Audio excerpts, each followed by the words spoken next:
Hi everyone, I'm coming to you from my kitchen, and last night I spent some time on the internet researching lots of different fermented foods and drinks. So the first one I'm going to make is called a ginger bug, and this was my recipe that I wrote out. Hopefully you can see that. My writing's not very clear, I just did it quickly late at night. But a company called The Happy Pear gave some very clear instructions on how to make a ginger bug. So this is kind of like the mother or a seed which can then grow more in the future. So here I go. I bought loads of ginger. I've also sterilised my jar. This should be big enough to make my bug.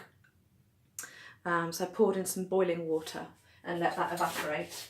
You don't want any water that's come straight out of the tap and then get a dirty rag in there, because any bacteria that's in the jar will then grow as part of the process. So I didn't know quite how much to cut, so here's my first batch. So I'm going to cut some more in, and it doesn't have to be very thin slices, you can very roughly cut it, and probably need a slightly sharper knife than me. And fill up your jar as much as possible, but you do need to leave a bit of space at the top. Okay, so that should be enough, because apparently during the fermentation process it does expand and grow.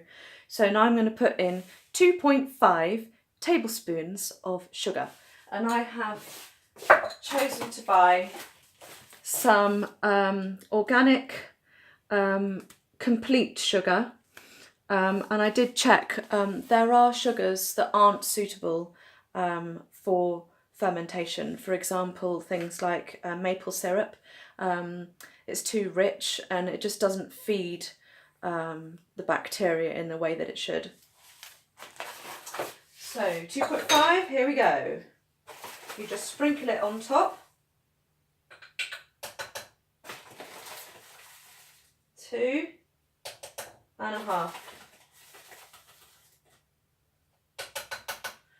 And then just make sure your ginger's kind of packed down.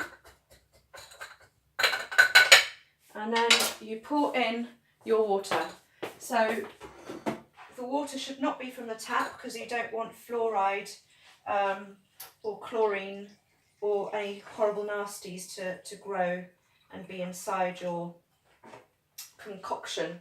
A little bit more, because you want your ginger to be covered, but at the same time you want some space left in your jar for the growing to happen. So pack it down again with your wooden spoon. Apparently it's better than metal. And then the lovely lady said that for the first 24 hours it's best to leave the lid open, and then what you do is you strain off about 2 tablespoons of the liquid, or you don't, just make sure none of the bits come out, just the liquid you take out, and then you put in 2 more tablespoons of sugar, and then you top it up with a bit more spring water or filtered water, and then you keep doing that for a week. So after the first 24 hours you can then properly close down the lid, and that's it. Apparently it is preferable at the beginning that your ginger bug grows in the light rather than in the dark, because sauerkrauts you put in darker environments, but this one you put in the light and it helps with the growth. So things I'll be able to make with that afterwards. So I can pour off 1/2 to 3/4 of the mother from that jar, and mix in some hibiscus tea, for example, to make a kind of pink lemonade. I can squeeze in lots of lemons to make a real ginger lemonade. It's just going to be so delicious, I can't wait. And then you just keep topping up the mother with more sugar and water, and then you can just keep on using it. Fabulous. Exciting. Bye.